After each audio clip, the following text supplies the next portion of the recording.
చైనాతో ఎదురయ్యే సవాళ్లను దృష్టిలో ఉంచుకుని ఈశాన్య భారతంలో నిర్మించిన తొలి వ్యూహాత్మక రన్వే దిబ్రూగఢ్ జిల్లాలోని జాతీయ రహదారి 37పై ఏర్పాటు చేసిన ఎమర్జెన్సీ ల్యాండింగ్ ఫెసిలిటీ ఈఎల్ఎఫ్ని ప్రధాని మోదీ ప్రారంభించారు.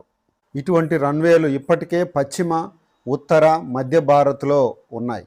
ఈశాన్య రాష్ట్రాల్లో ఇదే మొట్టమొదటిది. దిబ్రూగఢ్ మోరాన్ జాతీయ రహదారిపై ఉన్న రన్వే ఇది. మోరాన్ బైపాస్ వద్ద 100 కోట్లతో తీర్చిదిద్దిన ఈఎల్ఎఫ్పై C-130J విమానంలో ప్రధాని మోడీ ల్యాండ్ అయ్యారు.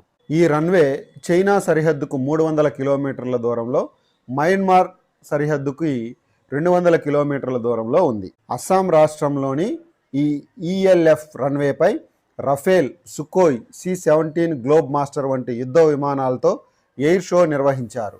ప్రధాని మోదీ, అస్సాం సీఎం హిమంత్ బిశ్వశర్మ, కేంద్ర మంత్రి Sarbananda Sonowal, air chief marshal AP Singh తదితరులు తిలకించారు. అస్సాం పర్యటన సందర్భంగా ప్రధాని మోదీ బ్రహ్మపుత్ర నదిపై నిర్మించిన 6 వంతెనల భారీ వంతెన కుమార్ భాస్కర్ వర్మ సేతును కూడా ప్రారంభించారు. అనంతరం దానిపై కొద్ది సమయం పాటు నడిచారు. ఈ వంతెన నిర్మాణానికి 3030 కోట్లను వెచ్చించారు. ఐఐఎం గువాహటి హైటెక్ డేటా సెంటర్ను కూడా ప్రధాని మోడీ ప్రారంభించారు.